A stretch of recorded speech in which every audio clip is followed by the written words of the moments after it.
Hey everybody, and welcome back to the board meeting. Today I'm going to be reviewing and rating some different games that I've been playing the past couple weeks with friends, family, and even solo. I'm just going to be talking about 5 games today. I'm going to try and do them rather quickly uh, to give a little overview of the game, give a little review, give my final rating, and move on. We're going to start with my least favorite game on this list and go on to my favorite game. Let's start with the first game. It's a small little card game. This is Taco Cat Goat Cheese Pizza. This is a slapping game, so it's exactly what you think it is. But in this game, each player is going to get a deck of cards. And this deck of cards is going to have different things on them, like taco, cat, goat, cheese, or a pizza. And there's some other things, but we won't get into that. But you're going to flip over a card quickly, and at the same time, everybody's saying taco, cat, goat, cheese, pizza. And if ever you flip over a card that matches what people are saying, so if you flip over a taco and you say taco, you got to slap the table, and the last person who slaps the table gets those cards, and you don't want cards. The player who gets rid of all their cards first wins this game. This is going to get a 4 rating from myself.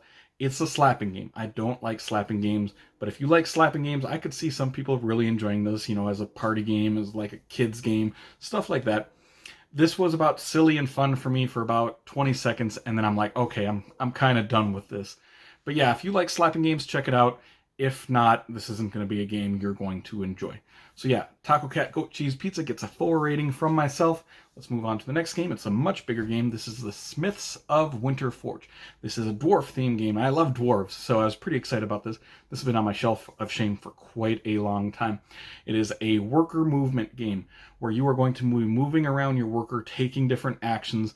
And the goal of this game is to forge different things, whether it's jewelry, whether it's weapons, or jewelry, weapons, or armor, I believe, is the 3 different things you're forging. And you're going to be moving around the board doing different things, like getting new characters into your tableau that will get you extra stuff, going and buffing up your stats to make it easier for you to forge things, getting loans. I think the loans are pretty cool. You go down, get a loan, get like 9 money from the bank, and later on in the game you go back and you pay 11 or something like that. There's also a component, like a market part, where you're going to need these components. You need to buy these components. Then you're going to use those components later on to forge, and you have contracts of things that you have to try and complete. And the better quality components you buy from the marketplace makes forging these different things easier. If you buy a really expensive piece of component, you're going to get higher dice. And when you go and forge things, you're going to have to roll dice, and the dice type that you're rolling depends on those components that you bought. If you bought like a really expensive component, you might get to roll a 12-sided dice.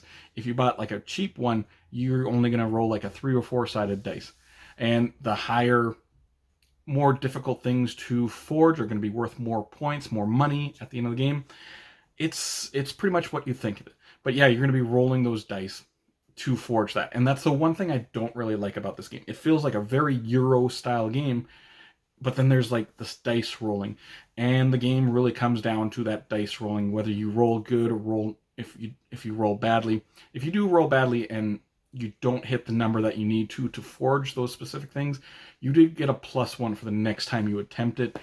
But it's a pretty lucky game when it comes to that stuff. I mean, if you roll all ones, there's not much a whole lot you can do to fix that. It's going to get a 6.5 rating from me. There are things that I really like about this game, like the loan system and moving around, getting the different components. I like that. But that Amera Thrash in there, it's thrown in there. It's like 90% Euro game with dice, and I'm not like a huge fan of that particular thing in this. But, I mean, it's 6.5, so it's going to fall into that average game for myself. Let's move on to the third game. This is a very highly anticipated game for myself. This is Twilight Inscription. This is a roll and write version of that huge, massive 4X game, Twilight Imperium. I've never played Twilight Imperium, and because it's such a big game, it would be hard to get to the table. It's a long game. So I was excited to try this and see if I could get the feel of Twilight Imperium. And I'll just say right now, I don't know if it would feel like Twilight Imperium. It wouldn't, I don't think. But like I said, I've never played Twilight Imperium. But Twilight Inscription, this big, giant roll and write game, the biggest roll and write game I have ever played that I know of, you have 4 individual sheets that you're going to be marking off throughout this game. And each turn, you are going to choose an active sheet, and you're going to work on that sheet for that turn. And you can't work on the other ones. And you're going to be rolling dice and marking off different things. It's not too complex. I would say it's maybe around Hadrian's Wall, maybe a little bit lighter than Hadrian's Wall. So it was much easier to get into this game than I thought. But the how things work is very much like a roll and write. There's a little bit of comboing things back and forth, but not as much as you would think. For how roll and writes have been recently, there's not like a ton of comboing, but you're just trying to be very efficient. And what I really like in this is that there's those 4 sheets. You're not going to be able to get to do everything in this game, because there's just so much to do. So you want to specialize almost in one of these sideboards and work on the other ones as you go. There's also a warfare board where you're going to have a war after. It's basically one round. Every few rounds there's like a war, and you fight your neighbors to the side, to the left and right, kind of Seven Wonders style. There's also these voting sections. Every once in a while there's these events show up, and you have to try and vote for a certain thing to pass, and then that event will happen depending on how people voted. And yeah, it's interesting. It's very big. It's going to be a table hog for a roll and write game. This is going to get a 7 rating from me. I really liked the roll and write parts of it, but there's one section of this that I didn't like, and I thought it was pointless. It was the voting events that happen. They are so... they don't seem to matter very much. We would flip over the voting events, and I'm like, I don't care either way, whichever way this goes. I don't care. And you've been preparing, you've been getting these votes that you can cast all these votes hopefully during this. So you've been working on these votes, and then you're like, okay, I don't care. It was like 80% of the time I just didn't care about the votings that were happening. And so that brought this down to a 7 rating for myself. Without that voting, it'd probably be an 8. I think with an expansion that would add more interesting events that would happen, this would go up a bit. This would probably get into my top 10 without that voting. But this, as it is, it's a good game, but I thought it might be like one of my favorite roll and writes, because I do tend to like these big, giant roll and write games. And I like it, but it wasn't as good as I thought it was going to be. So a 7 rating for Twilight Inscription. Let's go to the next game. We go from a big, giant roll and write game to a small little card game. This is Port Royale. This is a classic card game at this point, I would say. And it's this push your luck game where you're going to be flipping over cards on your turn. And there's going to be different things that show up on these cards. But basically there's boats and there's people. And the boats are different colors, and those are going to get you money. And there's going to be people that you can buy, and those you're going to have to spend money to buy those people. So for the boats, if ever a boat shows up with the same color as a boat that's on your already revealed card, that's when you bust, and then you go to the next person. If you don't bust and you decide to stop, you're going to buy one of the cards or receive one of the boats that just gets you money. After you go and buy your stuff, then other people are going to take a turn on your turn and buy one of those cards.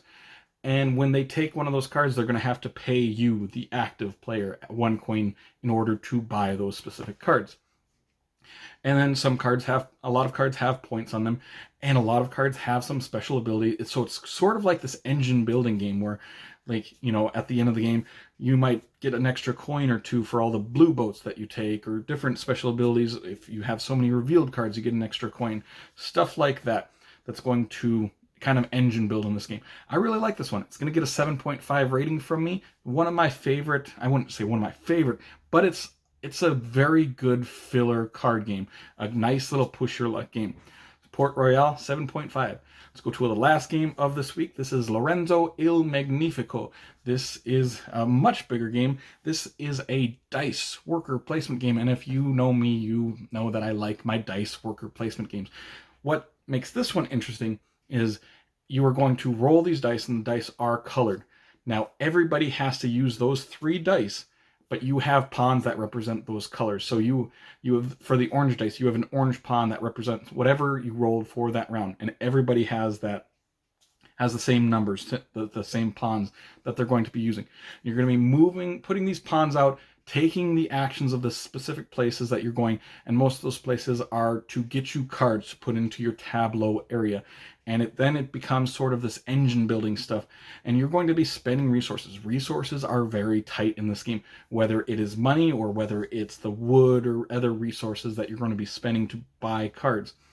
And then every once in a while you get to activate your specific section of your engine building area, your tableau that you have, and then those turns just become this big massive turn where you do so many different things. It's really, really cool. I really like building these giant engines in these games, and then activating them is just so satisfying. This is going to get an 8.5 rating from me. It might have gotten like a 9 or even higher, but it's got that really bland Euro style trading in the Mediterranean look to it, like, you know, your Castles of Burgundy or your Orleans and games like that. It's just, it could really use a new spiffy re-theme to it, something that makes it look a little bit better, because games just look better now these days. And I think if it got that re-theme, this might jump up to like a 9 or even a 10, because the actual mechanics of this game are fantastic. They're so interesting, and that's just really satisfying, making that engine work by the end of the game. That will be all 5 games that I'm going to be talking about today. Comment below on some of the games that I've been talking about, whether you liked them, whether you didn't, whether you want to play them, your particular thoughts on them. Either way, if you did enjoy this video, make sure to like and subscribe to see more weekly content from me, Shane, at the board meeting in the future. Hope you all have an amazing day. Take care.